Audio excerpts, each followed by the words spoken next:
ಶಂಕರಾಚಾರ್ಯರು ತಮ್ಮ ವಿವೇಕ ಚೂಡಾಮಣಿ ಅನ್ನುವಂಥ ಒಂದು ಶ್ರೇಷ್ಠವಾದಂಥ ಗ್ರಂಥದೊಳಗೆ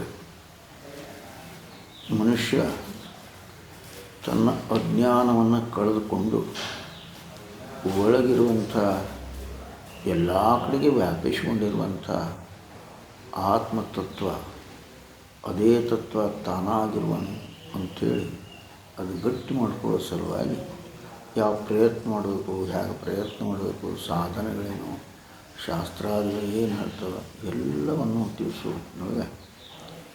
ಆ ಅಜ್ಞಾನ ಅನ್ನುವಂಥದ್ದು ಹೇಗಿದೆಪ್ಪ ಅಂತ ಅದಕ್ಕೊಂದು ಉದಾಹರಣೆನ ಒಂದು ರೂಪಕ್ಕೆ ಕೊಟ್ಟು ಹೇಳ್ತಾರೆ ಅಂತಾರೆ.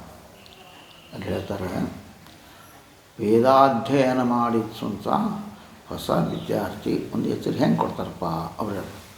ಅಜ್ಞಾನ ಸರ್ಪ ದುಷ್ಟಸ್ಯ ಬ್ರಹ್ಮಜ್ಞಾನೌಷಧಂ ವಿನಾ ಕಿಮು ವೇದೈಶ್ಚ ಶಾಸ್ತ್ರೈಶ್ಚ ಕಿಮು ಮಂತ್ರೈ ಕಿಮೌಷಧೈ.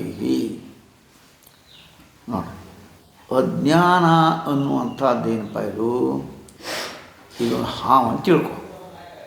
ಅಜ್ಞಾನ ಅನ್ನುವಂಥ ಹಾವಿನಿಂದ ಕಡಿಸ್ಕೊಂಡಾನಪ್ಪ ಒಬ್ಬ ಕಚ್ಚಲ್ಪಟ್ಟವನಿಗೆ ಔಷಧ. ಬ್ರಹ್ಮಜ್ಞಾನ ಅನ್ನುವಂಥ ಔಷಧ ಬಿಟ್ಟರೆ ಬೇರೆ ಯಾವ ಔಷಧ ಇಲ್ಲ. ಆ ವೇದ ಅಂತ ತಿಳ್ಕೊ, ಶಾಸ್ತ್ರ ತಿಳ್ಕೊ, ಮಂತ್ರ ತಿಳ್ಕೊ, ಬೇರೆ ಯಾವ ಔಷಧ ಏನು ಪ್ರಯೋಜನ. ಅಂದರೆ ಆ ಬ್ರಹ್ಮವಿದ್ಯೆ ಬ್ರಹ್ಮಜ್ಞಾನ ಅದೇ ಒಂದು ಅದಕ್ಕೆ ಉಪಾಯ. ಯಾವುದಕ್ಕೆ?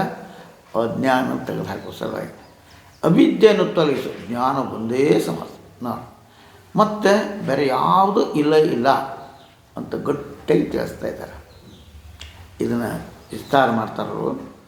ಈ ಜೀವ ತನ್ನ ಸ್ವರೂಪವನ್ನು ಮರೆತು ಅವಿದ್ಯೆಯ ಬಳಿ ಸಿಕ್ಕೊಂಡು ನಾ ಸಣ್ಣವ, ನಾ ಸಂಸಾರ ದುಃಖ ಸಂಕಟಗಳು ಬಿದ್ದೇನೆ, ಸಾವಿನ ಭಯದಿಂದ ನರಳ್ತಾ ಇದ್ದೇನೆ ಅಂಥೇಳಿ ಅನ್ನಿಸ್ತೈತವನಿಗೆ. ಯಾಕೆ? ತನ್ನ ಜಡ ಉಪಾಧಿ ಜಡ ಉಪಾಧಿ ಅಂದರೆ ಉಪಾಧಿ ಅಂತಂದ್ರೆ ಇದು ಉಪಾಧಿ ಇದ್ದಂಗೆ ನನಗೆ ಹೊಸದಾಗಿರ್ತದೆ, ಗುರ್ತಾಗಿರ್ತದೆ ಬೇರೆಯವರಿಂದ. ತಿಳ್ಕೊ, 4 ಮಂದಿ ಹೊಂಟಾರಪ್ಪ, ಅದ್ರಾಗ ಗಾಂಧಿ ಟೊಪ್ಪಿ ಹಾಕೊಂಡವ ಉಪಾಧಿ ಅದು. ಆದರೆ ಅಲ್ಲಿ ಗಾಂಧಿ ಟೊಪ್ಪಿ ಕೊಂಡ್ರ ಅವ್ರನ್ನ ಕರಿ ಅಂತೇಳಿ ಹಿಂಗೆ ಉಪಾಧಿ. ಇವಕ್ಕೆ ಜಡ, ಇವು ತಮ್ಮದು ತಿಳಂಗಿಲ್ಲ, ಮಂದಿದು ತಿಳಂಗಿಲ್ಲ ಅಂಥ ಉಪಾಧಿ ಅಂತ ನಾವೇನು ಮಾಡಿವಿ, ಅದೇ ನಾನು ಅಂದ್ಕೊಂಡ್ಬಿಟ್ಟೆ.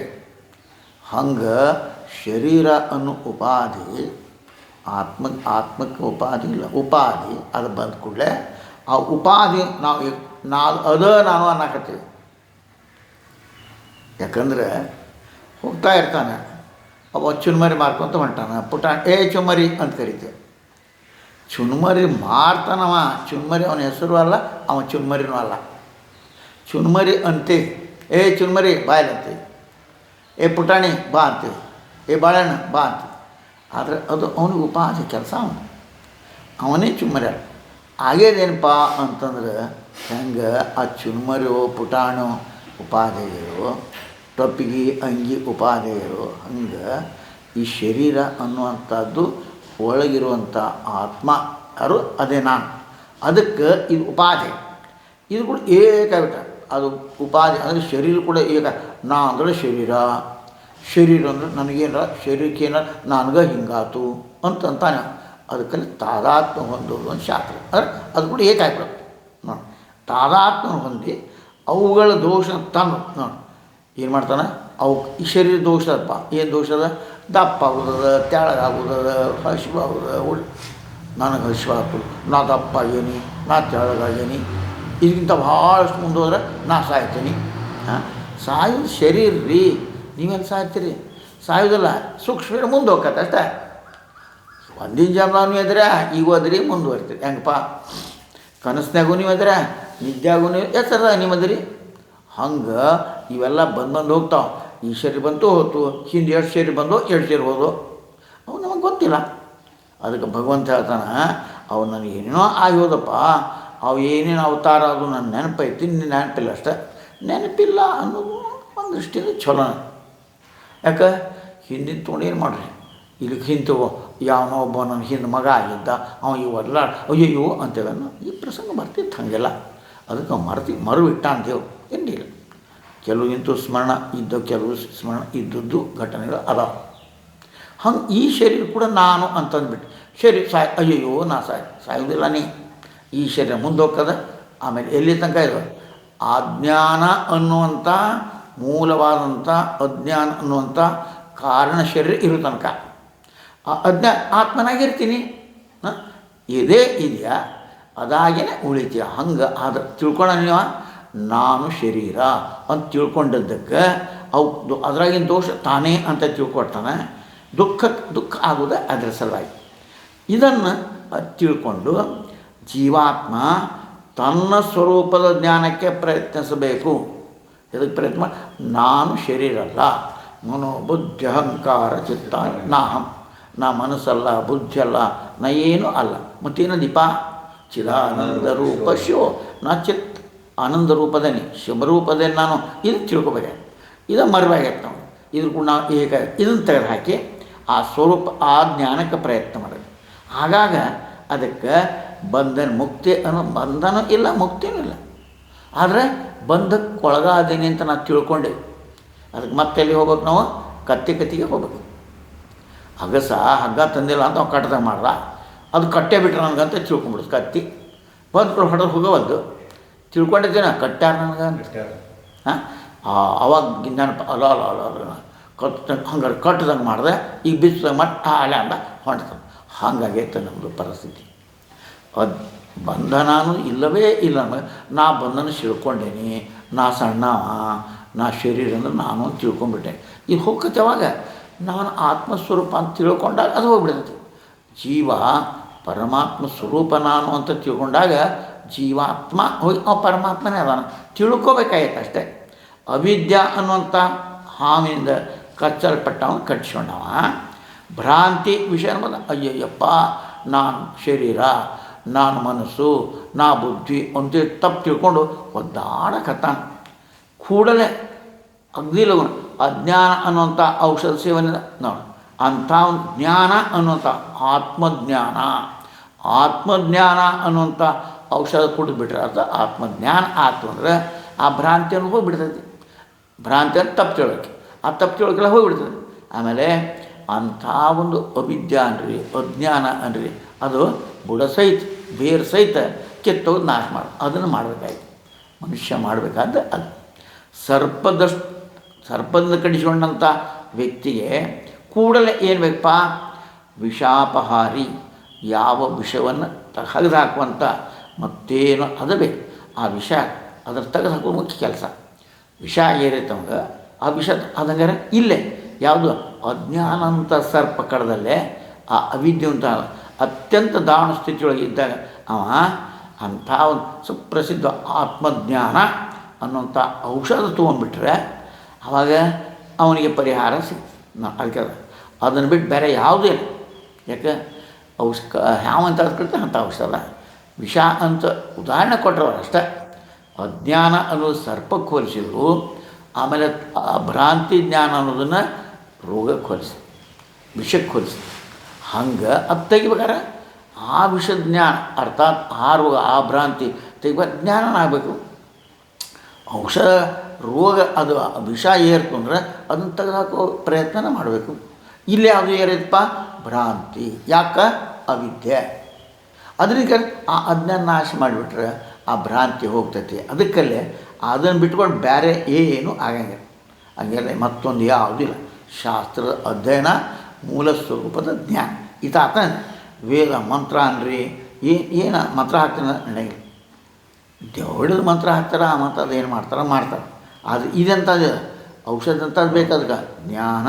ಯಾವ ಜ್ಞಾನ? ಬ್ರಹ್ಮಜ್ಞಾನ. ಒಂದೇ ಒಂದು ಔಷಧ, ಬೇರೆ ಏನೂ ಆಗಂಗಿಲ್ಲ. ಹೆಂಗಪ್ಪ? ಈಗ ಹಾವು ಅಂತ ತಿಳ್ಕೊಂಬಿಟ್ಟ. ಅದಕ್ಕೆ ಹಗ್ಗಕ್ಕೆ ಅಂತ ಜ್ಞಾನ. ಹಗ್ಗಕ್ಕನೇ ಆ ಹಾವು ಅಂತ ತಿಳ್ಕೊಂಡ. ಕತ್ಲನೂ ಪೂರ ಇಲ್ಲ, ಬೆಳಕು ಪೂರ ಇಲ್ಲ. ಅದಕ್ಕೇನು ತಿಳ್ಕೊಂಡವ? ಹಾವು ಅಂತ ಹಾವು ಅಂತಂದ್ರೆ ಆ ಹಾವನ್ನ ಮಂತ್ರ ಹೇಳಿ ಹೋಗಕ್ಕೆ ಬರ್ತದೆ ನನಗೆ? ಹೌದಲ್ಲ, ಮಂತ್ರ ಹೇಳಂಗಿಲ್ಲ. ಅದಕ್ಕೇನು ಬೇಕು? ಬೆಳಕ ತರಬೇಕು. ಅಯ್ಯಯ್ಯೋ ಇದೇನು ರೀ ನಾ ಹಾವು ಅಂತ ತಿಳಿದೆ ಹಗ್ಗ ಐತೆ ನೋಡಿರಿ ಅದಕ್ಕೆ ಅದನ್ನ ತಿಳ್ದು ಬೆಳ್ಕೋಬೇಕು. ಹಂಗೆ ಅಜ್ಞಾನ ಅನ್ನುವಂಥ ಹಾವು ಅದು ತೆಗಿಬೇಕಾದ್ರೆ ಜ್ಞಾನನ ಬೆಳ್ಕೋಬೇಕು. ಹೆಂಗೋ ಆ ವಿಷ ಅದರ ಹಗ್ಗ ಅಂತ ತಿಳ್ಕೊಂಡು ಏನು ಹೆದರಿಕಿರ್ತಾನೆ, ಆ ಹೆದರಿಕೆ ತೆಗಿಬೇಕಾದ್ರೆ ಬೆಳಕು ತರಬೇಕು. ಹಂಗೆ ಅಜ್ಞಾನ ಅನ್ನುವಂಥ ಹಾವು ಕಚ್ಚಿದ್ರೆ ಭ್ರಾಂತಿ ಅನ್ನೋ ವಿಷ ಏರೈತಿ, ಅದಕ್ಕೇನು ಮಾಡ್ಬೇಕಲ್ಲ ಜ್ಞಾನನೇ ಔಷಧ. ಆ ಜ್ಞಾನ ಬಿಟ್ಟು ಔಷಧ ಇಲ್ಲ. ವೇದ ಮಂತ್ರ ಅದನ್ನ ಅವಿದ್ಯೆಯನ್ನು ನಿರ್ಮೂಲ ಮಾಡೋ ಸಲುವಾಗಿ ಬ್ರಹ್ಮಜ್ಞಾನನೇ ಔಷಧ. ಅದಕ್ಕೆ ಅದನ್ನು ಬಿಟ್ಟು ಬೇರೆ ಏನು ಔಷಧ ಇಲ್ಲಪ್ಪ. ಅದಕ್ಕೆ ಪ್ರತಿಯೊಬ್ಬ ಮನುಷ್ಯ ಆತ್ಮಜ್ಞಾನ ಪಡ್ಕೊಳ್ಳೋ ಸಲುವಾಗಿಯೇ ಎಲ್ಲ ರೀತಿಯಿಂದ ಪ್ರಯತ್ನ ಮಾಡಿ, ಎಲ್ಲ ರೀತಿಯಿಂದ ತನಗೆ ಹ್ಯಾಂಗೆ ಒಳಗೆ ತಿಳಿತು, ಅರ್ಥಾತ್ ಅದ್ರ ಅನುಭವ ಬಂದಿತ್ತು. ಆ ಅನುಭವ ಬರೋ ಹಂಗೆ ಪ್ರಯತ್ನ ಮಾಡಬೇಕಾಗಿದೆ, ಅದೇ ಮುಖ್ಯ. ಅದಕ್ಕೆ ಅವ್ರು ಹೇಳ್ತಾರೆ ಅಪರೋಕ್ಷಾನುಭೂತಿ ಅಂದರೆ ಆ ಅಪರೋಕ್ಷ ಅಂದರೆ ನಾನು ಪರಬ್ರಹ್ಮ ಸ್ವರೂಪನಿದ್ದೇನೆ ಅನ್ನೋ ಪ್ರತ್ಯಕ್ಷ ಅನುಭವಕ್ಕೆ ಬರೋದು. ಅನುಭವಕ್ಕೆ ಬರೀ ಸಾಧ್ಯದ ಏನು ದೊಡ್ಡ ಹೆಂಗಪ್ಪ. ಈಗ ನಾವು ಓದ್ತೀವಿ, ನೋಡ್ತೀವಿ, ನಾವು ಕಣ್ಣನ್ನು ನೋಡಿಲ್ಲ, ಕಣ್ಣಿನ ಪ್ರತಿಬಿಂಬ ನೋಡಿ, ಆದರೆ ಕಣ್ಣಿನ ಕೆಲಸ ಸ್ಪಷ್ಟನ ಕಾಡ್ತಾವಂದ್ರೆ ಕಣ್ಣನ್ನು ಬರೋಬರಿ ಅದಾವ. ಹಂಗೆ ಆತ್ಮಜ್ಞಾನ ಮಾಡ್ಕೋಬೇಕಾಯ್ತು. ಹೆಂಗೆ ಅನುಭವ ಅದು ಅನುಭವ ಮಾಡ್ಕೋಬೇಕಾಯ್ತು ಹೊರತಾಗಿ ಬೇರೆ ಉಪಾಯ. ಯಾವ ಅನುಭವ ಮಾಡ್ಕೋಬೇಕಾಗಿದೆ? ನಾನು ಪರಬ್ರಹ್ಮ ಸ್ವರೂಪ ಅನುಭವ ಆಕತಿ. ಕಾಣೋದು ಹೆಂಗೆ? ನನ್ನ ಕಣ್ಣು ಅನ್ನುವಂಥ ಕಾಣದೇ ಇದ್ದರೂ ಕಣ್ಣು ನೋಡೋಂಗಿಲ್ಲ, ನೀ ಕಣ್ಣು ನೋಡೋಕೆ ಬರೋಲ್ಲ. ಕನ್ನಡ ನೋಡ್ತೀವ್ರಿ ಅಂದರೆ ಪ್ರತಿಬಿಂಬ ಅದು, ಕಣ್ಣಲ್ಲ, ಕಣ್ಣಿನ ನೋಡೋಕೆ ಬರೋದೇ ಇಲ್ಲ. ಹಂಗೆ ಆತ್ಮನನ್ನು ನೋಡೋಕೆ ಬರೋಂಗಿಲ್ಲ, ಆದರೆ ಅನುಭವಿಸ್ತು ಸಾಕು.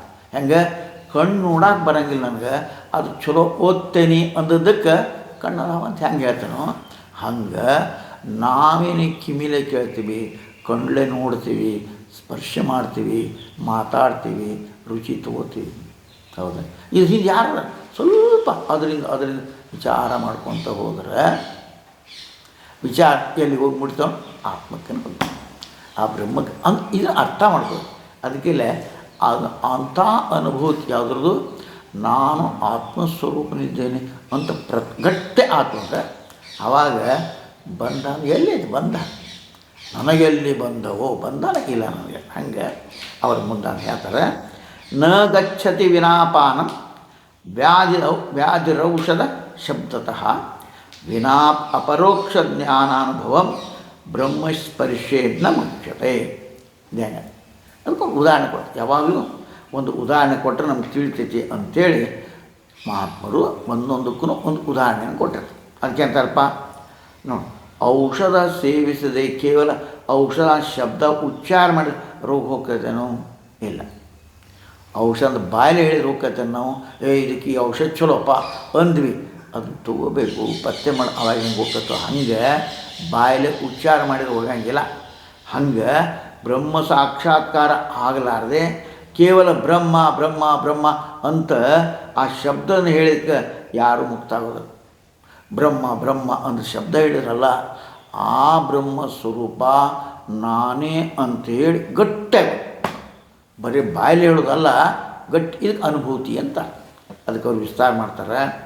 ಕೇವಲ ಮಂತ್ರೋಚ್ಚಾರಣೆ ಯಾವ ಪ್ರಯೋಜನ ಸಿದ್ಧಿಸೋದಿಲ್ಲ, ಕೆಲಸ ಆಗೋದಿಲ್ಲ. ಈ ಶ್ಲೋಕ ನಮಗೆ ಹೇಳ್ತಾರೆ, ಅವಿದ್ಯೆ ಸೆರೆಯಲ್ಲಿ ಬಾಧೆ ಪಡು ಅಂದರೆ ಅವಿದ್ಯಾ ಅನ್ನುವಂಥ ಈ ಬಂದು ಸಿಕ್ಕಂಥ ಒದ್ದಾಡುವಂಥ ಪರಬ್ರಹ್ಮನ ನಾಮಸ್ಮರಣೆ, ಅಹಂ ಬ್ರಹ್ಮಾಸ್ ಅಂದ್ರೂ ಆಗಿಲ್ಲ, ಶಿವೋಹಂ ಶಿವೋಹಂ ಮಂತ್ರ ಜಪದಿಂದ ಈ ಬಂಧನ ಬಿಡಿಸ್ಬೇಕಾಗ. ಮತ್ತೇನು ಮಾಡೋಕ್ಕಾಗ? ಅದು ಸಾಧನ, ಅದು ಕೆಟ್ಟಂತಲ್ಲ, ಪ್ರಾರಂಭದ ಸಾಧನ. ಅದಕ್ಕೆ ಔಷಧ ಸೇವನೆ ಮಾಡದೆ ಅದ್ರ ಹೆಸರು ಇಂಥ ಔಷಧ ಇದು ಹೆಸರು ಹೇಳಿ ಹೋಗೋದಿಲ್ಲ. ಪುನಃ ಪಡಿಸಿದ್ರೆ ರೋಗಿ ಕಾಯಿಲೆ ಗುಣ ಆಗೋದಿಲ್ಲ. ಅಂದರೆ ವೈದ್ಯ ಕೊಟ್ಟ ಔಷಧ ಮತ್ತೆ ಮತ್ತೆ ಓದುತ್ತಾ ಈ ಔಷಧ ಕೊಟ್ಟಾರಪ್ಪಾರು ಡಾಕ್ಟ್ರಿ ಔಷಧ ಅಂದ್ರೆ ಹೋಗ್ತೀನಿ ಇಲ್ಲ. ಅದ್ರಾಗ ಅವ್ರೇನು ಔಷಧ ಹೇಳ್ಯಾರೋ ಅದನ್ನು ತಂದು ಅದನ್ನು ಸೇವನೆ ಮಾಡಿದಾಗ ನಿನಗೆ ರೋಗ ಹೋಗ್ತದೆ. ಹಂಗೆ ಬರೀ ಓದ್ಕೊತ ಕುಂತ್ರೆ ಹಂಗಿಲ್ಲ, ಅದು ಚಿಕಿತ್ಸೆ ಅನ್ನಂಗಿಲ್ಲ. ಅದು ಹಂಗೆ ಆತ್ಮ ಬ್ರಹ್ಮ ಇವು ಶಬ್ದದಿಂದ ಬಾಯಲ್ಲಿ ಹೇಳೋದ್ರಿಂದ ಮಾತ್ರ ಮೋಕ್ಷದ ಅನುಭವ ಅದಕ್ಕೆಂದು ಬರಂಗಿಲ್ಲಪ್ಪ. ಮತ್ತೇನು ಮಾಡ್ಬೇಕಾಯ್ತು ಅದಕ್ಕೆ? ಅದ್ರ ಸಲುವಾಗಿ ವೇದಾಂತ ಶಾಸ್ತ್ರದಲ್ಲಿ ಏನು ಹೇಳ್ಯಾರೋ ಆ ಚೆನ್ನಾಗಿ ತಿಳ್ಕೊಂಡು ಯಥಾರ್ಥವಾಗಿ ತಿಳ್ಕೊಂಡು, ಇಲ್ಲಾಂದ್ರೆ ಅನೇಕರು ಅಪಾರ್ಥ ಮಾಡಿದ್ರೆ ಒಂದಕ್ಕೆ ಮತ್ತೊಂದು ಏನು ತಪ್ಪು ತಿಳ್ಕೊಂಡು ಮಾಡಿ ಅದು ಅದಕ್ಕೇ ಅವರು ಬ್ರಹ್ಮಜ್ಞಾನಾನ್ವೇಷಣ ಸ್ವಾತಂತ್ರ್ಯನ ನ ಕುರ್ಯಾತ್, ನಿನ್ನಷ್ಟು ನೀ ಮಾಡ್ಕೊಳಕ್ಕೆ ಹೋಗಪ್ಪ, ಗುರುಮುಖದಿಂದ ಕೇಳು ಅಂತದು. ಯಾಕಂದ್ರೆ ತಪ್ಪು ತಿಳ್ಕೊಳ್ಳೋ ಸಾಧ್ಯತೆ ಇದು ಹಿಂಗೆ ಮಾಡ್ಯಾರ ಅನ್ನೋದು ಸಾಧ್ಯ ಅದ. ಈಗ ಸಾಮಾನ್ಯ ವಿಷಯ ತಗೊಳ್ರಿ, ಅದಕ್ಕೊಂದು ಶಕ್ತಿ ವೃತ್ತಿ ಅಂತ ಲಕ್ಷಣ ವೃತ್ತಿ ಅಂತ ಇರ್ತದೆ. ಇದು ಸಹ ಮಾತು ತಿಳ್ಕೊಳ್ಳಿ. ಈಗ ಕಾಲ ಚಪ್ಪಲ್ ಹಾಕ್ಕೊಂಡು ಹೋಗೋ ಅಂತಂದ್ವಿ ನಾವು. ಕಾಲ ಚಪ್ಪಲ್ ಹಾಕ್ಕೊಂಡು ಕಾಲು ಕೊರತು ಚಪ್ಪಲ್ ಹಾಕ್ಕೊಳ್ಳೋದಿರೋದಿಲ್ಲ, ಆ ಚಪ್ಪಲ್ನಾಗ ನೀನು ಕಾಲು ಹಾಕ್ಕೊಂಡು ಹೋಗೋದಿರ್ತೈತಿ. ಹಂಗೆ ಆ ಲಕ್ಷಣವನ್ನು ಗುರುಗಳು ನಮಗೆ ತಿಳಿಸ್ಕೊಡ್ತಾರೆ. ಹಿಂಗಪ್ಪ ನಾನು ಬ್ರಹ್ಮ ಅಂದ್ರೆ ನಡೆಯಂಗಿಲ್ಲ, ಅದು ತಿಳಿಸ್ಕೊಡ್ತಾರೆ. ಹಂಗೆ ಗಟ್ಟಿಯಾಗಿ ತಿಳ್ಕೊಂಡು ಅದನ್ನು ಜೀವನದಾಗ ಇಳಿಸ್ಬೇಕು. ನಾ ಬ್ರಹ್ಮ ಅಂದೆ ಅದನ್ನು ಜೀವನದಾಗ ಕೇವಲ ಮಾತಾಡಿದ್ರೆ ಆಗಂಗಿಲ್ಲ. ಒಳಗೆ ಹೆಂಗೆ ಔಷಧ ಓದಿದ್ರೆ ಆಗಂಗಿಲ್ಲ, ಔಷಧವನ್ನು ಕುಡಿಬೇಕು. ಅದು ಕೊಟ್ಟು ಅದು ಅರಿಗಿಸು ಅಂದಾಗ ನೀನು ರೋಗ ಹೋಗ್ತದೆ. ಹಂಗೆ ವೇದಗಳ ಬ್ರಹ್ಮಜ್ಞಾನ ಹೇಳಿ ಮಾಡ್ತಾವೆ, ಅದನ್ನು ಒಳಗಿಳಿಸ್ಕೊಂಡು ಅದರಿಂದ ಜೀವನ ನಡಿಬೇಕು. ಅವಾಗ ಗೊತ್ತಾಗತ್ತೆ ಆರಾಮಾಗ್ಯಾನಪ್ಪ ಇವ ಅಂತ. ಭಾಳ ಒದ್ದಾಡ್ತೀನಿ ಬಿಡಾರ, ಯಾವಾಗ ಗುಳಿಗೆ ತೊಗೊಳಾರ್ದಾಕತಿ ಇಲ್ಲ. ಹಂಗೆ ಯಾವ ಗುಳಿಗೆ ಬ್ರಹ್ಮಜ್ಞಾನ ಅನ್ನುವಂಥ ಔಷಧ, ಆ ಔಷಧ ಅಂತ ಅದು ಕಾರ್ಯರೂಪಕ್ಕೆ ಬರಬೇಕು ಅಂದ್ರೆ ನೀ ಸರಿಯಾಗಿ ತೊಗೊಂಡು ಅಂತ ಅರ್ಥ. ಡಾಕ್ಟ್ರು ಹೇಳ್ತಾರೆ ಆರಾಮಾಗಿ ಒಮ್ಮೆ ದವಾಖಾನೆಗೆ ಹೋಗಿ ನೀನು ಪಥ್ಯ ಮಾಡಪ್ಪ ಅಂತ ಹೇಳಿದೆ ನಾನು. ಆ ಪಥ್ಯ ಆವಾಗ ನಾ ಹೇಳಿದೆ ಎಲ್ಲ ಪಥ್ಯ ಬರೋಬ್ಬರಿ ಮಾಡಿ ನೋಡ್ರಿ ಡಾಕ್ಟ್ರು ನೀವು ಹೇಳ್ದಲ್ಲ. ಹೌದ್ರಿಪ್ಪ ನಿಮ್ಮ ಶರೀರ ಹೇಳ್ತದಪ್ಪ, ನೀವು ಪಥ್ಯ ಮಾಡಿರಿ ನಿಮ್ಮ ಬಾಯಲ್ಲಿ ಹೇಳೋದು ಬೇಕಾಗಿಲ್ಲ, ನಿಮ್ಮ ಶರೀರ ಹೇಳ್ತೈತಿ ಅಂತಂದರು. ವಿಠಲ್ನಾಥ್ ಡಾಕ್ಟ್ರ್ ಜೇಮ್ಸ್ HDM ಹಂಗೆ ಪ್ರೀತಿ. ಯಾಕೆ ಪಥ್ಯ ಮಾಡಿದ್ರೆ ಅವನು ಡಾಕ್ಟ್ರು ನಾ ಪಥ್ಯ ಹೇಳಿನಪ್ಪ ಮಾಡಿದ್ರು. ಇಲ್ಲಿಕ್ರೆ ಪಥ್ಯ ಮಾಡ್ಲಿಕ್ರ ಹಂಗೆ ಕೆಲಸ ಹಂಗಿಲ್ಲ. ಬಾಯಲ್ಲಿ ಹೋಗೋಣ ನಾ ಹೇಳಿದ ಪಥ್ಯ ಮಾಡಿದ್ರೆ ಹೋಗಿ ನಿನಗೆ ಔಷಧ ಕೊಡೋದಿಲ್ಲ ಅಂತಾರೆ ಡಾಕ್ಟ್ರು. ಹಂಗೆ ಶಾಸ್ತ್ರವಾಗಿ ನೀ ಮಾಡೋಂಗಿಲ್ಲ, ಎದಕ್ಕಪ್ಪ ನಿನಗೆ ಅಂದ್ರೆ ಅರ್ಥ ಬಂದು ಕೂತ್ರು ಉಪಯೋಗ ಅದನ್ನು ಅನುಭವ ಮಾಡ್ಕೋಬೇಕು, ಒಳಗೆ ತಿಳ್ಕೊಬೇಕಾದ್ರೆ ಅದಕ್ಕೆ ಅದನ್ನು ಅನುಷ್ಠಾನಕ್ಕೆ ತರೋದು ಅಂತ ಹೇಳ್ತಾರೆ. ತಮ್ಮ ಜೀವನದ ಆ ತತ್ವವನ್ನು ಗಟ್ಟಿಗೆ ಒಳಗೆ ಇಳಿಸ್ಕೊಂಡು ನಾವೇ ಮೇಲ್ಮಟ್ಟ ಇದಕ್ಕೆ ನಾವೇ ಹೋಗ್ಬೇಕು. ಶಾಸ್ತ್ರದೊಳಗೆ ಹಿಂಗೆ ಮಾಡಪ್ಪ ಹೇಳ್ತೇವೆ, ಆದರೆ ಅದನ್ನ ಅನುಭವ ಮಾಡಿ ಮೇಲೆ ಹೋಗೋರು ಯಾರು? ನಾವೇ ಹೋಗ್ಬೇಕು. ನಾವು ಮುಕ್ತರಾಗಬೇಕು ಅಂತ ನಾವೇ ಹೋಗ್ಬೇಕು ಹೊರತಾಗಿ ಅದಕ್ಕೆ. ಯಾಕೆ ಮುಕ್ತಿ ಅನ್ನುವಂಥದ್ದು ಅದೇನು ಒಂದು ಗಂಟೆ ಐತಪ್ಪ ನಿನ್ನ ತಲೆಯಾಗಿ ಹೊಡೆದು ಅದನ್ನು ಹಾಕಿ ಪ್ಯಾಕ್ ಮಾಡಿ ಇಡ್ತೀವಿ ಅನ್ನೋದಲ್ಲ. ಅದು ನೀ ಹೇಳ ದಾರಿ ತೋರಿಸು, ಹಿಂಗೆ ಮಾಡಪ್ಪ ಅಂದ್ರೆ ನೀನು ತಿಳಿತೈತಿ ಅಂತ ಹೇಳ್ತೀವಿ. ಆ ದಾರಿಗೆ ಹೋಗಿ ಆ ಸ್ಥಾನ ತಲುಪಬೇಕಾದ್ರು ಅದು ನಾವು ಮಾಡೋದು. ಹಂಗೆ ನಾವು ಆ ಮೇಲಿನ ಮಟ್ಟಕ್ಕೆ ಎತ್ತಿಕೊಂಡು ಹೋಗ್ಬೇಕು ನಮ್ಮನ್ನು ನಾವು. ಇಲ್ಲಿಕ್ಕೆ ಆಗಂಗಿಲ್ಲ. ಅದಕ್ಕೆ ಉದ್ಧರೇದ ಆತ್ಮನಾತ್ಮಾನಂ ನಾತ್ಮಾನಂ ಅವಸಾವು. ನೋಡಪ್ಪ ನಿನ್ನ ಉದ್ಧಾರ ನೀನೇ ಮಾಡ್ಕೋ, ನಿನ್ನ ಕಾಲ ಮೇಲೆ ನೀ ಕಲ್ಲು ಚಲ್ಕೋಬೇಡ, ನೀನೇ ಮಾಡ್ಬೇಕು. ಯಾಕೆ ನಾವು ಮಾಡ್ಬೇಕಾಯ್ತು. ಯಾಕೆ ನಮಗೆ ಅದಕ್ಕೆ ಯಾರು ಹೊಟ್ಟೆ ನೋಡ್ರಿ ಯಾರು ಔಷಧ ತಿನ್ಬೇಕಪ್ಪ, ಯಾರು ಹೊಟ್ಟೆ ನುಸತ್ ಅವ್ರ ತಿನ್ಬೇಕು ಹೊರತಾಗಿ ಇಲ್ಲ. ಹಂಗೆ ನಿನಗೆ ಅದು ಬೇಕು ಅಂದರೆ ನೀನು ಹೇಳ್ಕೊಡ್ತಾರೆ ಡಾಕ್ಟ್ರ್. ಹಿಂಗೆ ಮಾಡಪ್ಪ ಹಿಂಗೆ ಮಾಡು ಹೇಳ್ಕೊಡ್ತಾರೆ, ಇಂತಿಂಥ ಪಥ್ಯ ಮಾಡ್ಬೇಕು ಹೇಳ್ಕೊಡ್ತಾರೆ ಡಾಕ್ಟ್ರು. ಹಂಗೆ ಆಚರಣೆ ಹಂಗೆ ಮಾಡಿ ಆ ಪಥ್ಯವನ್ನು ಮಾಡಿ ಆ ಔಷಧವನ್ನು ತೊಗೊಂಡಾಗ ಆರೋಗ್ಯ ಹಾಗೆ ಆಗ್ತದೆ ಜಾರ. ಯಾಕೆ ಹಂಗೆ ಔಷಧ ತೊಗೊಂಡು ಪಥ್ಯ ಮಾಡೋದು ಆರಾಮಾಗ್ಯಾರಲ್ಲ. ಅಂದರೆ ಗುರುಗಳು ಹೇಳ್ದಂಗೆ ಕೇಳಿ ಆ ಆತ್ಮ ನಾನೇ ಅಂತ ತಿಳ್ಕೊಂಡವ್ರು ಮುಕ್ತರಾಗ್ಯಾರಲ್ಲ. ಅವ್ರ ಜೀವನ ಹೆಂಗೆ ಕಾಣಿಸ್ತದೆ ಅವ್ರಿಗೆ ಯಾರು ಏನು ಕೊಡೋಂಥ ಅಪೇಕ್ಷೆ ಮಾಡೋಂಗಿಲ್ಲ. ಶರೀರ ಪ್ರಾರಬ್ಧ ಏನೇನು ಬರ್ತದೆ ಊಟ ಮಾಡ್ತಾರೆ, ಶಿವಾನ್ಮ ಅಂತಾರೆ. ಅವ್ರಿಗೇನಿಲ್ಲ, ಅವ್ರು ಆನಂದ ನಂದತಿ ನಂದತ್ಯವ ಯೋಗರತವ ಯೋಗ ಸಂಗರತವ. ನೋಡ ಈ ಥರ ಎಲ್ಲ ಯೋಗರತವ ಭೋಗರತವ ಸಂಗರತವ ಸಂಗವಿ ಯಸ್ಯ ಬ್ರಹ್ಮಣಿ ರಮತೆ ಚಿತ್ತಂ ನಂದತಿ ನಂದತ್ಯ. ಯಾರು ಆ ಪರಮಾತ್ಮನೇ ನಾನು ತಿಳ್ಕೊಂಡ್ರೆ ಅವ್ರ ಆನಂದಕ್ಕೆ ಏನದ ಉಚ್ಚ ಮಟ್ಟದ ಆನಂದ ಅದು ಸಿಕ್ಕದಪ್ಪ. ಅವ ಏನು ಭೋಗದೊಳಗರ ಇರಲಿ, ಅವ ಭೋಗ ಇಲ್ಲಿ ಕುರಿತು ಮಂದಿ ಬಂದ್ರಾತು ಮಂದಿ ಹೋದ್ರಾತು ತನ್ನ ಆನಂದ ಓದ್ತಾ ಇರ್ತಾನೆ. ಅದನ್ನೇ ಹೇಳ್ತಾರೆ. ಹಂಗೆ ಅದು ತಾವೇ ಆ ಸ್ಥಿತಿಗೂ ನಾವೇ ಎತ್ತೋಬೇಕು. ನೋಡಿ ಉತ್ತಮವಂಥ ಬಾಳ್ವೆ, ಉತ್ತಮ ಧ್ಯೇಯಗಳು, ಉತ್ಕೃಷ್ಟ ಸಂಪತ್ತದಲ್ಲಿ ಜೀವನ ನಡೆಸಿ ಅದರ ಸೂಕ್ಷ್ಮ ಆನಂದವನ್ನು ಆನಂದ, ಶಾಂತಿ, ಸಮಾಧಾನ ನಾವು ಅನುಭವಿಸಬೇಕು ಅನ್ನೋದು ಸಾಧ್ಯ. ಯಾವಾಗ ಆ ಸ್ಥಿತಿಯೊಳಗೆ ನಾನು ಬಂದ ನಂತರ ಆತ್ಮಸ್ವರೂಪ ಅಂತ ಗಟ್ಟಿಗೆ ಅದಕ್ಕೆ ಅಪರೋಕ್ಷಾನುಭೂತಿ ಅಂತಾರೆ. ಅಪರೋಕ್ಷಾನುಭೂತ ನೀನ ಅನು. ಅಪರೋಕ್ಷ ಜ್ಞಾನ ಪರೋಕ್ಷ ಜ್ಞಾನ ಎರಡದ. ಪರೋಕ್ಷ ಜ್ಞಾನ ಅಂತ ಬ್ರಹ್ಮಾತ್ಮ ಅದಾನಪ್ಪ, ದೇವರದಾನ, ಅದು ಗಟ್ಟಿಗಿಲ್ಲ ಅನೇಕರಿಗೆ, ಭಾಳ ಮಂದಿಗೆ. ಪರಮಾತ್ಮ ಅದಾನ, ಅವ ಸರ್ವಜ್ಞದಾನ, ಸರ್ವಶಕ್ತಿವಂತನಾನ, ತಪ್ಪು ಮಾಡಿದ ಬಡಿತಾನೆ. ಇಷ್ಟು ಗೊತ್ತಾದರೂ ಮಾಡಬಾರ್ದು ಕೆಲಸ ಮಾಡ್ತಾರಿಲ್ಲೋ. ಅಂದರೆ ಇವರಿಗೆ ಪರಮಾತ್ಮ ಅದಾನಂದ ಬಾಯಿಲೆ ಹೇಳ್ತಾರಪ್ಪ, ಅದ್ರ ಒಳಗೆ ಗಟ್ಟಿಗಿಲ್ಲ ಅಂದಾಗನ ಆಯ್ತು. ಒಳಗೆ ಗಟ್ಟಿ ಅಂದಾಗ ಹೆಂಗೆ ಪರಬ್ರಹ್ಮ ಅದಾನ ಅನ್ನೋದು ಒಳಗೆ ಗಟ್ಟಿ ಆದಾಗ ಜೀವನ ಹೆಂಗೆ ಸುಧಾರಿಸ್ತೈತೋ. ಕೇವಲ ಅದಾನ ಅಂತಂದಾಗ, ಆದರೆ ಆ ಪರಬ್ರಹ್ಮನೇ ನಾನು ಅಂತಂದಾಗ ಎಷ್ಟು ಆನಂದ ಸಿಗಬೇಡ, ಭಯಂಕರ ಆನಂದ ಸಿಗ. ಹಂಗೆ ಆನಂದ ತಾನೇ ಅನುಭವಿಸ್ಬೇಕಾಯಪ್ಪ, ಯಾರ ಕೊಡುವುದಲ್ಲ. ಈ ಶಾಂತಿ, ಸಮಾಧಾನ, ಆನಂದ ಅನ್ನೋದು ನಿನ್ನ ಕೈಯಾಗ ಐತಿ, ಬೇರೆ ಕೊಡೋದಲ್ಲ. ಅದು ಬೇರೆ ಬೇರೆ ಕತೆ ಹೇಳು. ಬಂದೂಕು ತೊಗೊಂಡೋಗಿ ಹೋದ್ನಂತವ, ಬಂದೂಕು ನಡೆಯಂಗಿಲ್ಲ ರೀ, ಸ್ವಲ್ಪ ಗೋಳಿನೇ ತೊಗೊಂಡು ಗುಂಡು ಕೊಡೋಣ, ಅದಕ್ಕೆ ಎಷ್ಟು ರೊಕ್ಕ ಸಾವಿರ, ಹಂಗೆ ಹೊಡೆಯಂಗಿಲ್ಲ, ಧೈರ್ಯ ಬೇಕಾದ್ರೆ ಹಂಗಾರೆ ಧೈರ್ಯಕ್ಕೆ ಎಷ್ಟು ಕೊಡು ಅಂತ ಕೊಡ್ತಾರೆ. ಆ ಧೈರ್ಯ ನೀನೇ ಮಾಡ್ಕೋಬೇಕು, ಧೈರ್ಯವನ್ನು ನೀನು. ಹಂಗೆ ಆತ್ಮಜ್ಞಾನವನ್ನು ಗುರುಗಳು ಹಿಂಗೆ ಮಾಡಬೇಕಪ್ಪ. ಆ ಆತ್ಮಸ್ವರೂಪ ನೀ ಹೇಳ್ತಾರೆ, ಆದ್ರೆ ಅನುಭವ ಮಾಡ್ಕೊಳ್ಳೋದು ನೀನೇ ಮಾಡ್ಕೊಳ್ಳಿ, ಬೇರೆ ಆಗೈತೇನಪ್ಪ. ಆಗೈತೇನು ಅಂದ್ರೆ ನಮಗೆ ಕಣ್ಣು ಚಲೋ, ನಮ್ಮ ಕಣ್ಣೇನು ಕೆಟ್ಟಿಲ್ಲ, ಅದು ಆಗೈತೆ ಅಂದ್ರೆ ನಾವು ಮುಚ್ಕೊಂಡ್ಬಿಟ್ಟೇವ. ಕಣ್ಣು ಕಣ್ಣು ಕಾಣ್ತಾನೆ, ನನ್ನ ಕಣ್ಣು ಕಾಣೋಲ್ಲ, ನನ್ನ ಇದು ತೆಗಿ ಪರದೆ ಹಾಕ್ಕೊಂಡು ತೆಗಿ, ನಿನಗೆ ಗೊತ್ತಾಗತ್ತೆ ನೀ ಕಣ್ಣು ಚಲೋ ಅದ, ನೀ ಎಲ್ಲ ನೋಡ್ಬೋದು, ಜಗತ್ತು ನೋಡ್ಬೋದು ನೀ. ಹಂಗೆ ನಿನ್ನ ಆನಂದ ಬೇರೆ ಕಡೆ ಇಲ್ಲ. ನೀ ಏನು ತಪ್ಪಿಕೊಂಡು ಕವರ್ ಹಾಕಿಯಲ್ಲ ಎದ್ರ ಮೇಲೆ, ನಿನ್ನದೇ ಸ್ವರೂಪದ ಮೇಲೆ. ಹೆಂಗೆ ನನ್ನ ಕಣ್ಣು ನಮ್ಮ ಕಾಣವಲ್ವ ಅಂದರೆ ಯಾರು ಕೇಳ್ತಾರೆ? ತೆಗಿ ನಿನ್ನ ಕಣ್ಣು ತೆಗಿ, ಪರೀತಲ್ಲ ತೆಗಿ. ಹಂಗೆ ಅಜ್ಞಾನ ಗಂಟು ಬಿದ್ದೈತೆ. ಅದಕ್ಕೆ ಆ ಒಳಗೆ ನಿನ್ನ ಜ್ಞಾನ ನಿಂದ ಅದು ಆವರಣ ಆಗಿಬಿಡ, ಹೊಚ್ಚಿಬಿಟ್ಟದ. ಹೆಂಗೆ ಇದು ಹೊಚ್ಚೋದು ಹಂಗೆ ಹೊಚ್ಚೋದಕ್ಕೆ ಅದ ತೆಗಿ, ಅದೇ ಅರ್ಥವಿ ದಿನತೀವಿ. ಹಂಗೆ ಆ ಅಜ್ಞಾನ ದಾರಿ ತೋರಿಸ್ತಾರೆ ಮಹಾತ್ಮರು. ಹಿಂಗೆ ತೇಪ ಆತ್ಮ ನೀನೇ ಸ್ವರೂಪದಪ್ಪ ಹೇಳ್ತಾರೆ. ಅದಕ್ಕೆ ಆ ಸ್ಥಿತಿಯನ್ನು ಪಡ್ಕೊಂಡು ಶಾಂತಿ, ಸಮಾಧಾನ ಅನುಭವಿಸ್ಬೇಕಪ್ಪ ನೀನು. ಉಪನಿಷತ್ನೊಳಗೆ ವಿವಕ್ಷಿತವಾಗಿ ತಿಳಿಸಿದಂಥ ನಿತ್ಯವಂತ ಸತ್ಯಗಳ ನಿಕಟಾನುಭವವನ್ನು ತನ್ನಲ್ಲಿ ನೀನೇ ತರ್ಕೋಬೇಕಲ್ಲ. ನಿನ್ನ ಅನುಭವದು ನೀನೇ ಮಾಡ್ಕೋಬೇಕು, ಹೊರತಾಗಿ ಬೇರೆದವ್ರು ಮಾಡ್ಕೊಳಕ್ಕಾಗಿಲ್ಲ. ನಿನ್ನ ಅನುಭವ ನಿನಗೆ ನಿಂದಾಗ ಅದು ಆತ್ಮ ಅನ್ನೋದು ಎಲ್ಲರೂ ಹೋಗಿ ತರಬೇಕಾಗಿಲ್ಲ. ಅಥವಾ ಹೆಂಗೆ ಅಕ್ಕಿ ಅನ್ನ ಮಾಡ್ಬೇಕು, ಅದು ಪ್ರಸಂಗಿಲ್ಲ. ಭಾಂಡೆ ತಿಕ್ಕಬೇಕು, ಹಂಗೆ ಪ್ರಸಂಗಿಲ್ಲ. ತಿಕ್ಕಬೇಕಪ್ಪ, ತೊಳಿಬೇಕು ಅಲ್ಲ. ಅದಕ್ಕೆ ಏನು ಹೇಳ್ತಾರೋ, ಏನು ಕೊಡ ಬಳ್ಳಿ ಮಾಟ ಎಂಥ ತಂದ, ತಿಕ್ಕಿಲ್ಲ, ತೊಳಗಿಲ್ಲ, ತಳ ಹೊಡಿತು ನೋಡಿ. ಅದು ತಿಕ್ಕಿಲ್ಲ, ನಾನೇ ಹೊಡಿತದೆ. ಹೆಂಗೆ ವಜ್ರ ಮೇಲೆ ಬಟ್ಟೆ ಹಾಕಿ ತೆಗಿ ಹೊರತಾಗಿ ತಿಕ್ಕುವಂಥ ಅವಶ್ಯಕತೆ ಇಲ್ಲ, ತಾನೇ ಹೊಡಿತದೆ.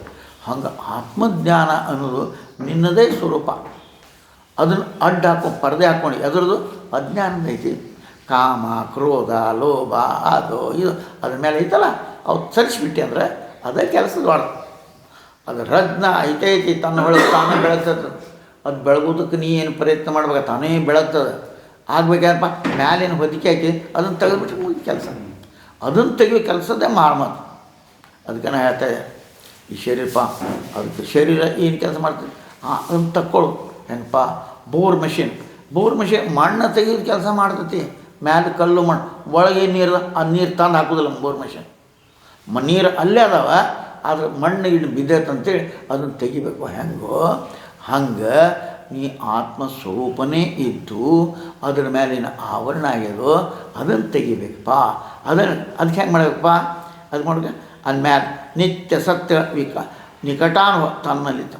ಹಂಗಾರೇನಪ್ಪ, ಇಂದ್ರಿಯಗಳ ಹಿಡಿತಕ್ಕೆ ಸಿಕ್ಕದ ಅತ್ಯಂತ ಆಂತರಿಕ ಅನುಭವ ನಮ್ಮೊಳಗೆ ನೇರವಾಗಿ ಸ್ಫುರಿಸುವ ಸೂಕ್ಷ್ಮ ಪ್ರಜ್ಞಾಸ್ಥಿತಿಯನ್ನು ಅದಕ್ಕೆ ಅಪರೋಕ್ಷ ಅನುಭವ ಅಂತ ಇದು ಗೊತ್ತಾಗತ್ತೆ. ನಾವು ನೋಡಿ ಸಕ್ರೆ ಹೀಪ ಅಂತ ಗೊತ್ತಾಗತ್ತೆ, ಹೌದಾ? ಇದು ಅನುಭವ. ಆದರೆ ಆ ಅನುಭವ ಯಾವುದು?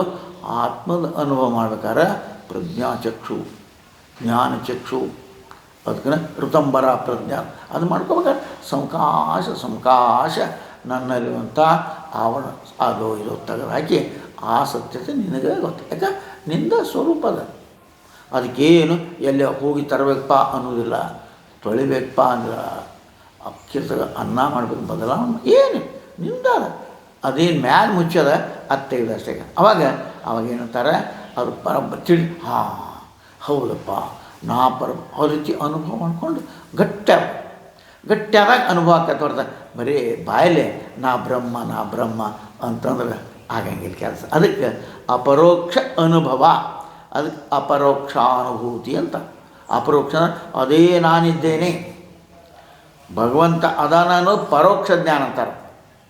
ಅಪರೋಕ್ಷ ಅಂದರೆ ನಾನೇ ಪರಬ್ರಹ್ಮ ಅದು ಅನುಭವಕ್ಕೆ ಬರಬೇಕು. ಈಗ ನಾನೇ ಪರಬ್ರಹ್ಮ ಅನ್ನೋದು ಇದ್ದರೂ ಅದು ನಮ್ಮ ಅನುಭವಕ್ಕೆ ಬರೋಲ್ಲ. ನಮ್ಮದೇ ಸ್ವರೂಪ ಆದರೂ ಅನುಭವಕ್ಕೆ ಬರೋದು. ಅನುಭವಕ್ಕೆ ಬಂದಾಗ ಆ ಆನಂದ ಆಗ್ತದೆ. ಅದಕ್ಕೆ ನಮ್ಮ ಜಾಸ್ತಿ ಹೇಳ್ತೀವಿ ಪಾಟೀಲ್ ಮಾತ್ರ ಹೇಳಿ 4 ಮಂದಿಗೆ ಹೇಳಿದ್ರು ಕೂಡ ಪೇಟೆಗೆ ಹೊಂಟರು. ಪೇಟೆಗೆ ಹೋದ್ಮೇಲೆ ಆ ಮಾಟ ಅಲ್ಲ ಇನ್ನು ರೂಪಾಯಿನ ತರಲಲ್ಲೋ ಅಂತ ಅನ್ನಂತ ರೂಪಾಯಿನ ತರಲಲ್ಲೋ ಅನ್ನೋದು. ಅವ್ನಿಗೆ ಹೇಳಮ್ಮ ನೀವು ಹಿಂಗೆ ಮರ್ಮಬ್ಬ ಬಂದು ಗೊತ್ತಾ ನಿಮ್ಮ ಮುದುಕಿ ಕಿಶದಾಗ ರೂಪಾಯಿ ಇಟ್ಟು ಕಳಿಸಿ ನೋಡ್ರಿ 100 ನೋಟ್ ಹಾಂ ಅನ್ಬಾರ್ದು. ಅದು ಅನುಭವಿಸ್ತೀನಿ ಅಂದ್ರೆ ಅರ್ಥ ಐತಪ್ಪ ಎಷ್ಟು ಆನಂದ. ಹಂಗೆ ಮ್ಯಾಲಿನ ಮಾತು ಉದಾಹರಣೆ ಹೇಳ್ದನ ಖರೇ ನಿನ್ನ ಸ್ವರೂಪ ನಿನ್ನೊಳಗೆ ಐತೆ, ಯಾರ ತಂದು ಹಾಕಬೇಕಾಗಿಲ್ಲ. ಹೆಂಡ್ತಿಯೋ ಮಕ್ಕಳು ಇದು ಅನುಭವ ತಗೋಪ್ಪ ಇದು ಆತ್ಮ ತಗೋ ಅನ್ಬೇಕಾಗಿಲ್ಲ. ಅದು ನಿಂದ ಅದನ್ನು ಮರ್ತೀವಿ. ಹೆಂಗೆ ಆವರಣ ಇದೆ. ಬೋರ್ ನೀರು ಒಳಗದಾವ ಹರಿತಾ ಇದೆ ಭಗವಂತ ಕೊಟ್ಟ ನೀರು. ಅದು ಮ್ಯಾಲೆ ಮಣ್ಣು ಸಿಕ್ಕತ್ತಲ್ಲ ಆ ಮಣ್ಣು ತೆಗೆದುಬಿಟ್ಟು ಆ ನೀರು ತಾನೇ ಎದ್ದು ಬರ್ತದೆ. ಪುಟೀತ ನೀರು ಜೋರಿದ್ದಾನ ನೋಡ್ಬೇಕು. ನೀರು ತಾನೇ ಜೋರಾಗಿತ್ತಾನ ಪುಟೀತ ಹಂಗೆ ಮಷಿನ್ ಹೋಗ್ರಿ ನೀರು ಜೋರೈತಾನೆ ಹಂಗೆ ಆ ಆತ್ಮ ಭಾರಿ ಜೋರು. ಅದು ಅಪರೋಕ್ಷಾನುಭೂತಿ ಅಂತ ಶಾಸ್ತ್ರ ಕರೀತಾರಪ್ಪ. ಅದಕ್ಕೆ ಅದೊಂದು ಅತೀಂದ್ರಿಯ ಗ್ರಹಣ. ಅಂದರೆ ಈ ಇಂದ್ರಿಯ ಕಣ್ಣು ಕಿವಿ ನಾನು ಹಿಂಗಲ್ಲ, ಅದು ಅತೀಂದ್ರಿಯ ನನಗೆ ಗೊತ್ತಾವ. ಈಗ ಆನಂದ ಅನ್ನೋದೈತಪ್ಪ. ಯಾವ ಇಂದ್ರಿಯದಿಂದ ಅರಿತಿಪ್ಪ ಅದನ್ನು? ಕಣ್ಣಿಂದು ಕಿವಿಯಿಂದು ಅಲ್ಲ. ಆ ಸೂಕ್ಷ್ಮವಾದಂಥ ಒಳಗಿನ ಆ ಇಂದ್ರಿಯ ಆತ್ಮವನ್ನು ಅರಿಬೇಕಾದ್ರೆ ನಿನಗೆ ಅಂಥದ್ದು ಸೂಕ್ಷ್ಮ ಜ್ಞಾನ. ಅದಕ್ಕೆ ಮತಿಗೆ ಮಂಗಲವೀರುವುದು ಅಂತಲೇ. ಆ ಅತಿ ಸೂಕ್ಷ್ಮ ಅಂದಾಗ ನಿನಗೆ ಅದು ಗೊತ್ತಾಗತ್ತಪ್ಪ.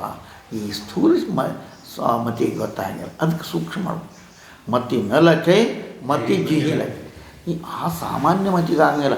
ಶಾಸ್ತ್ರ ಅಧ್ಯಯನ ಮಾಡಿ ತೀಕ್ಷ್ಣ ಹೆಂಗಪ್ಪ ಖಡ್ಗ ಕೆಲಸ ಮಾಡ್ಬೇಕಾರೆ ಅದು ಮಸು ಚೂಪ್ ಮಾಡ್ಬೇಕಾಗ್ತದೆ ಅಂದಾಗ ಕೆಲಸ. ಮಂಡಕ ಇದ್ರೆ ಹೆಚ್ಚು ಕೆಲಸ ಹಂಗೆ ಮಂಡಕ ಕೆಲಸ ಹಂಗಿಲ್ಲ. ಅದಕ್ಕೆ ಚೂಪ್ ಮಾಡೋ ಹಂಗೆ ನಮ್ಮ ಮತಿಯನ್ನು ಆ ಕಡೆಗೆ ಹೋಗಿ ಹರಿದಾಡ ಅದು ಇದು ತಿನ್ನಿಸು ಉಣಿಸು ಅದೇ ಅಲ್ಲ. ಏನು ಮಜಾ ಅದು ಹತ್ತಿದ ಮಜಾ. ಅದ್ರಾಗ ಆನಂದ ಬಿಟ್ಟು ಇದ್ರಾಗ ಆನಂದ ತೊಗೋಬೇಕು. ಇದು ತೊಗೋಗ ನೀವೇ ತೊಗೋಬೇಕು. ಯಾರಿಗೆ ಬೇಕಾಗಿತ್ತೋ ಅವರತ್ತು. ಅದಕ್ಕೆ ಅತೀಂದ್ರಿಯ ಗ್ರಹಣ ಅಂತ. ಈ ಇಂದ್ರಿಯ ಆತ್ಮಜ್ಞಾನ ಉಂಟಾಗೋದು ಅಪರೋಕ್ಷಾನುಭವದಿಂದನೇ. ಮತ್ತೊಂದೇನೋ ಆಗಿ ಅದು ಪ್ರತ್ಯಕ್ಷ ಪರೋಕ್ಷ ಭಿನ್ನ ನೋಡಿ.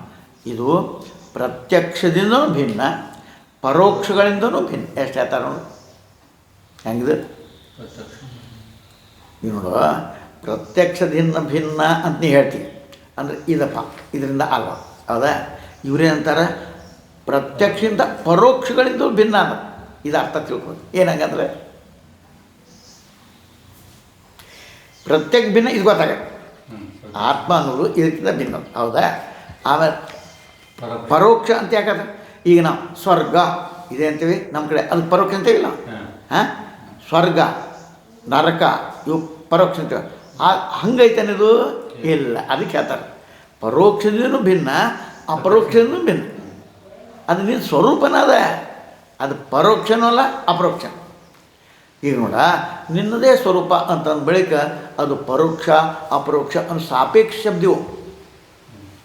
ಪರೋಕ್ಷ ಎದನ್ನ ಅಂತ ಕರಿತಿ, ಅಪರೋಕ್ಷ ಸಾಪೇಕ್ಷ ಹೌದಾ. ಪ್ರತ್ಯಕ್ಷ ಅನ್ನೋ ಶಬ್ದ ಅದಕ್ಕೆ ಪರೋಕ್ಷ ಅನ್ನೋ ಅಲ್ಲಪ್ಪ ಇದು ಸಾಕ್ಷಾತ್. ಆಮೇಲೆ ಅಪರೋಕ್ಷ ಅನ್ನುವಂಥದ್ದು ಅದು ಹೆಂಗದ ನಿನಗೆ ಇದನ್ನು ಪ್ರತ್ಯಕ್ಷ ನೋಡ್ತಕ್ಕಂಥನೋ ಅದು ಅಪರೋಕ್ಷ ಅನ್ನೋದಕ್ಕಿಂತ ಭಿನ್ನ, ಅದು ಸಾಪೇಕ್ಷ ಶಬ್ದಗಳು ಅಂತಾರೆ. ಅದು ಈ ನಿಲುವು ಇದರಿಂದ ತಾನೇ ತಾನಾದಂಥದ್ದು, ಅದು ಯಾರು ಹೇಳುವುದಲ್ಲ, ತನಗೆ ಅನುಭವ ಬರುವಂಥದ್ದು. ಅದು ಹಂಗೆ ಪ್ರತ್ಯಕ್ಷನೂ ಅಲ್ಲ, ಅವಿದ್ಯಾತ್ಮೇ ಸತಿ ಅಪರೋಕ್ಷತ್ವಂ. ಅದು ಕಣ್ಣಿಗೆ ಕಾಣಂಗಿಲ್ಲ, ಅದ್ರ ಪ್ರತ್ಯೇಕ ಕಾಣ್ತದೆ. ಈಗ ಕಣ್ಣು ನಮ್ಮ ಕಣ್ಣಿಗೆ ಕಾಣಂಗಿಲ್ಲ, ಅದು ಗೊತ್ತಾಗತಿ.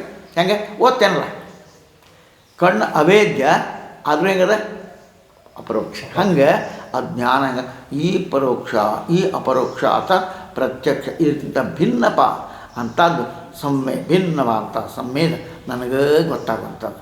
ನಾವು ಗ್ರಂಥಗಳ ಮೂಲಕ ಆಗಲಿ ಶಾಸ್ತ್ರಾಧ್ಯಯನ ಮೂಲಕ ಬೌದ್ಧಿಕ ಜ್ಞಾನವನ್ನು ಪರೋಕ್ಷ ಜ್ಞಾನ ಅಂತ. ಇಲ್ಲಿ ಪರೋಕ್ಷ ಅಂತ ಯಾವುದಕ್ಕೆ ಪರೋಕ್ಷ ಅಂತ ಶಾಸ್ತ್ರ ತಿಳ್ಕೊಂಡಿಪ್ಪ ಪರೋಕ್ಷ ಅದಕ್ಕೆ ಅಪರೋಕ್ಷ ಜ್ಞಾನಕ್ಕೆ ಪೂರ್ವ ಇರಬೇಕಾದದ್ದು ಇದು ಪರೋಕ್ಷ. ಐತಿ ಅನ್ನೋದ್ರ ಮೊದಲು ಗೊತ್ತಾದ್ರೆ ಅದನ್ನು ಹುಡುಕ ಪ್ರಯತ್ನ. ಐತಿ ಅನ್ನೋದು ಆದರೆ ಪರೋಕ್ಷ ಜ್ಞಾನ ಅಂತಾರೆ. ಆ ಪರೋಕ್ಷ ಜ್ಞಾನ ಅಪರೋಕ್ಷ ಜ್ಞಾನಕ್ಕೆ ದಾರಿ ಮಾಡಿ ನೋಡಿ. ಇಂಥವು ಊರು ಚಲೋ ಐತಪ್ಪ ಅಂದಮೇಲೆ ಅಲ್ಲಿ ಹೋಗೋ ಪ್ರಯತ್ನ ಮಾಡಿ. ಇಂಥವು ತಿಂದ್ರೆ ಚಲೋ ಐತಪ್ಪ ಅಂದ್ರೆ ನೋಡಕ್ಕೆ ಬರ್ತದೆ. ಹಂಗೆ ಇದು ಕಟ್ಟಿ ಚಲೋ ಆಗದಪ್ಪ ಕಟ್ತವ್ರ ನೋಡು ಹಂಗೆ ಅವಾಗ ಹಂಗೆ ಐತಿಪ್ಪ ಅಂತ ಹಂಗಾರೆ ಎಲ್ಲೈತಪ್ಪ ಆನಂದ ಸಿಗ ಎಲ್ಲೈತಿ ಅಂತ ಹೋಗ್ತೇವೆ. ಹಂಗೆ ಆ ಅಪರೋಕ್ಷ ಜ್ಞಾನಕ್ಕೆ ಪರೋಕ್ಷ ಜ್ಞಾನ ಸಹಕಾರ ಅಂದರೆ ಹುಡುಕಾಕ ಶುರು ಮಾಡಿ. ಅದಕ್ಕೆ ಪೂರ್ವಭಾವಿ ಇರಬೇಕು. ಅಪರೋಕ್ಷ ಜ್ಞಾನಕ್ಕೆ ಪೂರ್ವಭಾವಿ ಇರೋದು ಪರೋಕ್ಷ ಜ್ಞಾನಪ್ಪ ಅಂಥೇಳಿ. ಅದಕ್ಕೆ ಮೊದಲು ಬುದ್ಧಿಯ ಮೂಲಕ ನಾವು ನಿತ್ಯ ಸತ್ಯ ಅರಿವನ್ನು ಪಡೆಯೋದು ಈಗ ಬುದ್ಧಿಯಿಂದ. ಆಮೇಲೆ ಆಂತರಿಕವಾಗಿ ನಮ್ಮ ಅತೀಂದ್ರಿಯ ಅನುಭವ ಯಾವ ಇಂದ್ರಿಯಗಳಿಗೂ ಹೊಂದಲಾರದಂಥ ಅದಕ್ಕೆ ಅತೀಂದ್ರಿಯ ಅದರ ಅನುಭವ ಪಡೋದು. ಅದೇ ನಮ್ಮ ಧ್ಯೇಯ, ಅದೇ ಸಕಲ ಉಪನಿಷತ್ತಿನ ಗುರಿ. ಎಲ್ಲರೂ ಏನೇ ಅದಪ್ಪ ಅದನ್ನೇ ಹೇಳಕ್ಕೆ ಹೇಳ್ತಾರೆ. ಉಪನಿಷತ್ತಾಗಲಿ ವೇದಗಳು ಆಗಲಿ ಶಾಸ್ತ್ರ ಅದನ್ನೇ ಹೇಳಕ್ಕೆ ಹೊಂಟಪ್ಪ. ಪ್ರಕಾಶವು ಹರಡಿದ ಕೂಡಲೇ ಕತ್ತಲೆ ಒಡೆ ಹೋಗ್ತೈತಿ. ಶುದ್ಧ ಆತ್ಮಜ್ಞಾನ ಲಭಿಸಿದ ಕೂಡಲೇ ನಮ್ಮ ಭ್ರಾಂತಿ ಅವಿದ್ಯೆ ಎಲ್ಲ ನಾವು ಕೊಡೋದು ಬರ್ತೀವಪ್ಪ. ಹೆಂಗಪ್ಪ ಬೆಳಗ್ಗೆ ತಂದು ಕೊಟ್ಕೂಡಲೇ ನಾವು ಹಾವಂತ ತಿಳ್ಕೊಂಡಿದ್ದಪ್ಪ ಹಾವಲ್ಲಿ ನೋಡು ಅಂತೇವೋ ಬೆಳಕು. ಹಂಗೆ ಆ ಬೆಳಗ್ಗೆ ಯಾವಾಗ ಆತ್ಮಜ್ಞಾನದ ಬೆಳಕು ಮೂಡ್ತೋ ಅಯ್ಯಯ್ಯ ನಾ ಸುಳ್ಳ ತಿಳ್ಕೊಂಡೆಲ್ಲೋಪ್ಪ, ನಾ ಈ ಶರೀರ ಅಂತ ನಾ ಮನಸ್ಸು ಅಂತ ನಾವು ತಿಳ್ಕೊಂಡಲ್ಲೋಪ್ಪ ಅಂತ ಅರಿವು ಆಗ್ತದೆ. ಅದಕ್ಕಲ್ಲೇ ಆ ಮಾತನ್ನು ಅಲ್ಲೇ ಮುಂದೆ ಅಂಥ ದೃಶ್ಯ ವಸ್ತುನ ಕಡೆ ಹೋಗೋ ಗಮನ ನಾಶವಾಗದೆ ನಾವು ಆತ್ಮತತ್ವವನ್ನು ತಿಳಿದುಕೊಳ್ಳದೆ ಉಚ್ಚಾರಣೆ ಬಿಟ್ಟು ಬೇರೆ ಫಲವಿಲ್ಲದೆ ಹೊರಗಿನ ಶಬ್ದ ಮನುಷ್ಯನಿಗೆ ಮುಖ್ಯ ಅನಿಸಿದ್ದಪ್ಪ. ಅದರಾಗ ಬೇಕು ಇದು ಸೈಡ್ ಬಿಸ್ನೆಸ್ ಅಲ್ಲ ಅಂತ ಮುಕ್ತಿನೂ ಸಿಗಲಿ ಇತ್ಲಾಗ ತಿನ್ನೋ ಆಶಾ